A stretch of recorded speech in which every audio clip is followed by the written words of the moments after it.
नमस्कार, आपण पाहत आहात गौरव प्रकाशन न्यूज। दारव्हा कारंजा रोडवरील टोल नाक्याविरोधात काँग्रेसचा इशारा। 11 मार्चला उग्र आंदोलनाचा निर्धार। दारव्हा ते कारंजा मार्गावरील भांडेगाव भुलाई परिसरात नव्याने सुरू करण्यात आलेल्या टोल नाक्याविरोधात दारव्हा तालुका काँग्रेस कमिटी व स्थानिक नागरिकांनी तीव्र नाराजी व्यक्त केली आहे। महाराष्ट्राचे मुख्यमंत्री देवेंद्र फडणवीस यांना उद्देशून सादर केलेल्या निवेदनात या मार्गाची अत्यंत दयनीय व खड्डेमय अवस्था लक्षात घेता टोल वसुली तात्काळ व कायमस्वरूपी बंद करण्यात यावी अशी ठाम मागणी करण्यात आली आहे।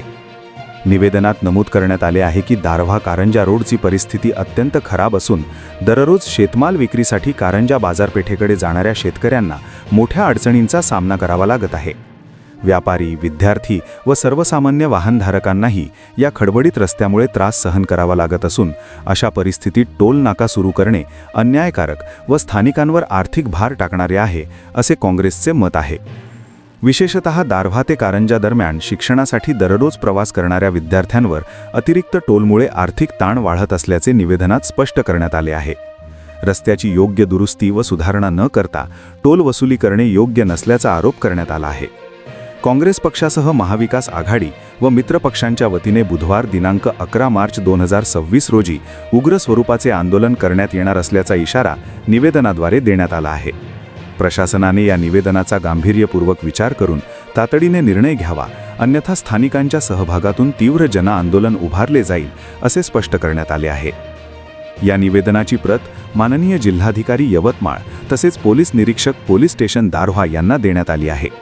निवेदनावर राहुल माणिकराव ठाकरे उपाध्यक्ष जिल्हा काँग्रेस कमिटी यवतमाळ, प्रकाश आनंदराव नवरंगे अध्यक्ष दारव्हा तालुका काँग्रेस कमिटी, सईद फारुक सईद करीम सदस्य नगर परिषद दारव्हा, पंढरी हरिभाऊ सिंहे सदस्य जिल्हा परिषद यवतमाळ, अतुल दादाराव राऊत अध्यक्ष युवक काँग्रेस दारव्हा तालुका यांच्यासह शेकडो पदाधिकारी, कार्यकर्ते व नागरिकांच्या स्वाक्षऱ्या आहेत। स्थानिकांच्या मते रस्ता दुरुस्त न करता टोल वसुली करणे म्हणजे जनतेवर अन्याय असून शासनाने तातडीने हस्तक्षेप करून टोल नाका बंद करावा अशी एकमुखी मागणी करण्यात आली आहे। सर, दारव्हा कारंजा रोडवरील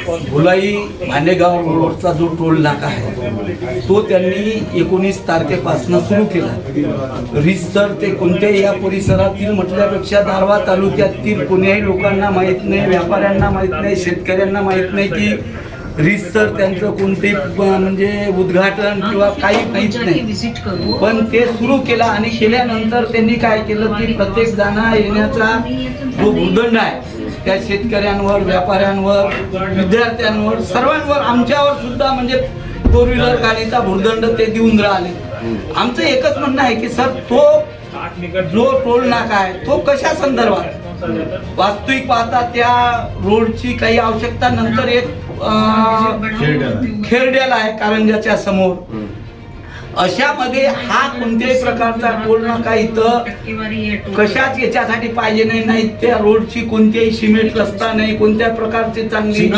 सिंगल रोड आहे आणि अशामध्ये तुम्ही भूदंड त्या लोकांना सध्या मोठमोठे खड्डे पडलेले। आमचं एक म्हणणं आहे सर की त्या काही लोकांना विचारलं तर ते बोरीला जो अळण पूल केला त्या पुला संदर्भात काय संबंध आहे इकडल्या त्या पुलाचा आणि याचा, आमची एक विनंती आहे सर, आम्ही तुम्हाला एक सांगतो की आम्ही या परिसरात जे कोणते आमचे काँग्रेस पक्षाचे आज आम्ही निवेदन देऊन राहिलो, परंतु आम्ही जर समजा त्या 11 तारखेपर्यंत तो जर टोल नाका बंद नाही झाला तर आम्ही 11 तारखेला सर पूर्ण महाविकास आघाडीचे आमचे काँग्रेस पक्षाचे, उद्धव ठाकरे साहेब सेनेचे आणि शरद पवार साहेबांच्या पक्षाचे सर्व आम्ही कार्यकर्ते आणि शेतकरी सर्व त्या परिसरातले लोक आम्ही तो टोल नाका मी आजच्या या निवेदनात दिलंच आहे की उग्र स्वरूपाचं तोडफोड आंदोलन जर त्यांना आपण आता 10-11 दिवस दिलेले आहे, या 10-11 दिवसात माननीय मुख्यमंत्री साहेबांना, कलेक्टर साहेबांना तुमच्या मार्फत आम्ही हे देऊन राहिलो। याच्यावर जर समजा त्यांनी कोणती ऍक्शन घेतली नाही तर आम्ही सर 11 तारखेला ज्या पद्धतीनं काय होईल, आमच्यावर कोणत्या केसेस दाखल करायचे, काय करायचे, पण आम्ही तिथं काही झालं येणाऱ्या लोकांना, आम्ही मधात येणाऱ्या लोकांना आम्ही ज्या पद्धतीनं मनसेनं केले सर्वे सर आज टोल नाके बंद आहे, बंद पाडलेले। आज आमच्या परिसरात काही कारण नसताना विनाकारण आम्हाला त्याचा भुर्दंड आपणास गौरव प्रकाशनची ही बातमी कशी वाटली कमेंटमध्ये अवश्य लिहा. गौरव प्रकाशन चॅनलला लाईक करा, शेअर करा, सबस्क्राईब करा. धन्यवाद.